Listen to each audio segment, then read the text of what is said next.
Hey, what's up, guys? I wanted to put this video out there because we've been doing a ton of shorts on Dracula. I didn't think I was going to go this hard on the champion, but there is a little bit of a soft spot for me for him because he's so iconic as a Marvel villain. And just in the movies, if you haven't seen Dracula or heard of Dracula, I am Dracula. don't live under a rock. Most of the people have lived know Dracula, I would assume, and so that's kind of why we spent so much time on him and just trying him out. But yeah, let's watch some of these fights, guys. The first fight is the Thanos fight because that is class advantage. He's a Mystic champion going up against a Cosmic champion that gets buffs and you steal buffs. So his mechanics are interesting. He has no immunities, which I think a lot of us can agree that, like, we're surprised. Kabam put no immunities on him. The dude is like immortal. And yeah, he doesn't. But we start off with things with the special one. The reason why special one is important because there in his kit has a slow, and this slow is very long. And what's so cool too about that slow is that obviously unstoppables are nothing to worry about, as you saw there. The other thing that you saw there very quickly was the invisibility, which is a mechanic that he has that you should take advantage of. As you remember that he has it, you kind of might forget because it's probably not used that often, but it is good to get it in when the AI is not giving you an in, and I kind of used it in most of the fights in that specific way. All right, but here we're going into this fight. Slow fell off completely, so now we have to pay attention to the charges. See how it doesn't last? Like, that's my, actually, unfortunately, we're going to talk about the bad stuff. That is my concern about this guy, is that the damage is not there, unfortunately. And ideally with the special 2 and some combos, he should have been dead, but you know, protection is there, and that kind of saved him a little bit. But yeah, there's a lot to uncover about this guy, and we're gonna have a couple of fights that we're just gonna be able to showcase and just talk about and talk over. So Thanos fight probably could have been done a little bit better, a lot more intercepts, and he could have gotten down a little quicker, especially since he does steal the buffs. Okay, so in this one, this is interesting. He took a full 5-hit combo. We're down to 74% health. We are going to use the Regen mechanic, and this is one of the first fights I want to show you the Regen mechanic. So here we evade his special 1. Gotta learn how to evade Arcade special 1 to take to avoid the damage. But here we take another combo, and then we remove those charges with the heavy, and then we're gonna go with a special 1 again, just to get as much healing as possible. I feel like the special 1 is the best source of recovery because it's more hits as opposed to the special 2, but the special 2 is the best for damage. So damn, we took a lot of hits. Okay, so we're still at 75% health. I think if this fight would have gone a little bit better, we would have healed a lot more, but I forgot that I took so many hits in this fight. Okay, so here we go. I need to move my face cam because I can't even see his bar power, but let's see here. We go with the light intercepts, and then we have to dex. Hopefully we can dex this special 1 this time. Yes, we do. And then we're not really going in for the damage because we do want to heal. That's a trick about him offensively. If like you want to prolong the fight and you want to heal, don't intercept them, right? Don't light intercept them because that will give you the healing, because you need to get to those specials basically. But he dies. We accidentally KO him before we get into this fight, but I wanted to talk and just maybe pause here for a second on his healing. His healing, ideally for battleground situations, probably not the best for just going from like 50 to like 100 because you're up against the clock. But for questing situations, especially places where you don't want to spend resources and you're just looking for a healing champion, I think he's going to be really good for that. I'm interested in testing him out and getting a 6-star and just, you know, doing some quest with him, try to get him ascended and as high as possible, because I feel like the healing in this guy is not as bad as we're seeing it because we're testing him in battleground situations, and that's kind of every single test that we've been seeing and I've been doing myself has been around battlegrounds. But I think for questing, he's not going to be a bad champion for healing purposes because there's no clock, there's no timer that you're going to try to beat. For Alliance War situations, might provide a bit of help. The clocks are longer. You're not racing in time in it too, and it's enough that if you take some chip damage and you have an invulnerability and you have something going on that avoids the big damage, but you can heal that back, and the special ones is like the key, and you can take advantage too on the special twos while you're doing damage and get some healing. But we're going to show another fight too with more healing mechanics. There's a short coming out about that in a day or so, or whenever I get to putting it together. But all right, let's go future Ant-Man and see how he handles this fight. Again, non-class advantage in these specific fights, just tech champions. I think he handles future Ant-Man really well. When I released this video in the short, I talked about how intercepting and skill level, like, it really requires a very good understanding of light intercepting. If you don't know light intercepting, this guy will give you headaches. If you haven't mastered light intercepting, and I have not mastered by me saying that and showcasing these fights, light intercepting. These fights took me quite a few takes because the AI would just get me where I'm like expecting it to come in and it doesn't.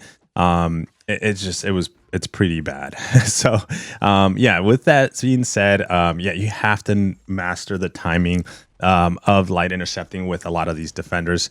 Using the invisibility to kind of help you, it's almost like the best way that I can describe it, it's like a feel in the fight. You almost feel like when it's appropriate to light intercept.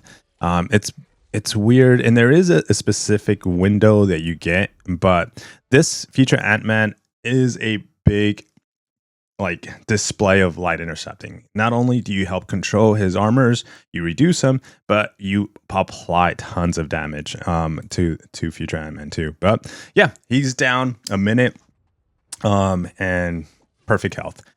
This one, you guys saw this one using the invisibility trick and feature that he has. Here we attack him, we go in with the heavy. Unfortunately, he had a bar power.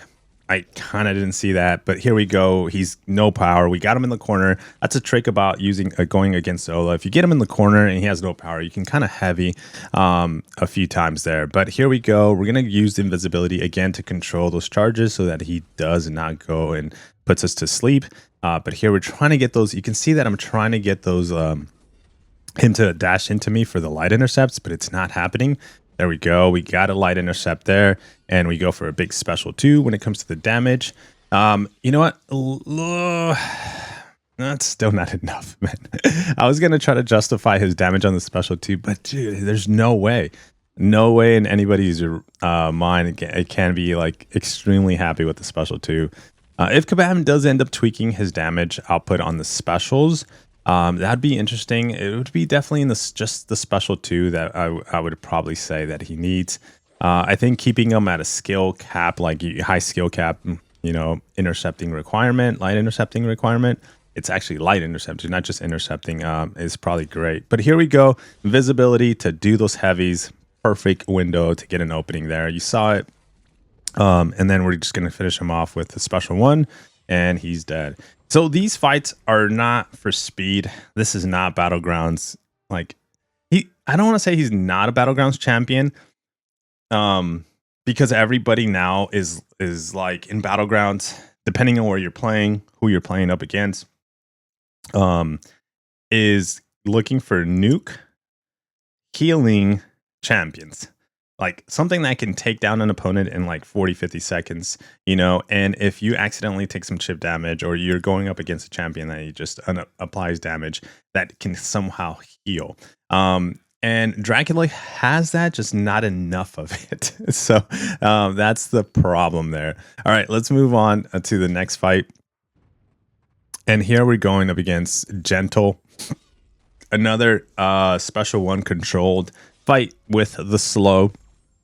Really nice fight. One thing I found out I did a bunch of fights with Dracula, depending on the opponent you're going up against, you actually want to do a lot of parry heavies. Parry heavies gives you so much power. and it gives you the ability to control the fight too as well. But here we go with the special one. Apply the slow. Keep in mind at 15 hits on the combo meter, he gets that unstoppable. So we're at 12 hits, and then we don't have to worry about the slow. I'm sorry, about the unstoppable, because we have the slow there. So here we go. Unstoppable's coming. Doesn't matter. We go in light attack, and we can just go into this relic for the special 2. So that combo there, just very quickly, that you saw me do, not just go straight into a special 2, is in his kit. As long as you're attacking the opponent while you have Dire up, you can light intercept into a combo into the relic and still keep Dire. So you're keeping the damage up on Dracula and then launch your special 2. So that's how you maximize as much as possible his damage offensively when using Dracula. So that's just a little tip there. Hopefully it helps you if you did pull him and you did rank him up and you're just like, man, what's up? So here we go. He still has this slow. We're kind of worried about it falling off in our combos, but we are over 30 combos, 30 hits, so we can kind of have a window. We are doing a lot of heavies there, and we're trying to, again, avoid increasing our combo and just doing the damage, especially with the heavy. The heavy does do Dire. We got the special 2, and we kind of KO him very nicely. So overall, Dracula, final thoughts. Fun champion, not enough damage. Survivability, healing is there. I might go deeper into this, into like questing once the arena comes out, and maybe we can go for the 6-star version of him. We're not going to be buying early access bundles or chasing the 7-star version, that's for sure. It's not that he's a bad champion. It's just I don't believe in the chase of champions like that anymore. That's just my personal take on things. But when it comes to Dracula, if I were to get him, and I would have extremely like high luck and just get him somehow magically in my account as a 7-star, I would not be disappointed. I would not be immediately to ranking him up to rank 4, because those rank 4s are still very limited for me, because I'm not one of the biggest games that I play inside MCOCs as Battlegrounds. I do quest, I do raids, I do AQ, I do AW, but I don't prioritize those other features as much as Battlegrounds and Prestige, right? So because of that, like Dracula just doesn't fit my play style as well. Light intercepting and just focusing on that, it's really risky.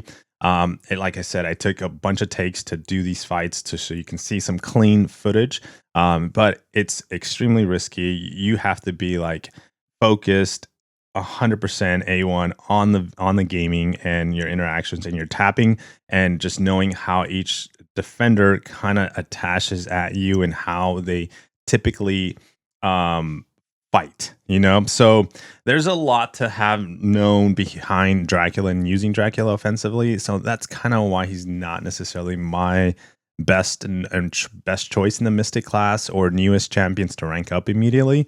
But is he fun? Is he cool? I think so.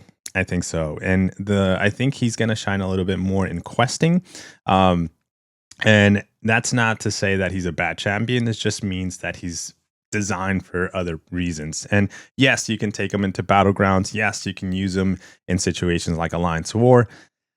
But I feel like we haven't had a questing champion in such a long time. So I think maybe like focus. I feel like a lot of it's come around Battlegrounds, big burst damage, and then like ramp up and stuff like that. So it's not bad that we got him like that. Let me know your thoughts on the final thoughts of mine here, because I feel like that's the approach and that's the angle that maybe, without knowing and actually talking to the designers of this champion, if that was his approach and if that's what he had in mind, and just sprinkle like a little bit of Battlegrounds and like burst damage there for survivabilities that he might use in Battleground situations like that. But yeah, guys, that is the video. And if you for other short content and like just bites of like champion information or just information that's coming out from me and the channel, definitely stick around, subscribe, because that is all coming to shorts. I've pretty much enjoyed doing that in that area. But yeah, guys, anyways, Take care. I'll see you guys on the next one. Peace.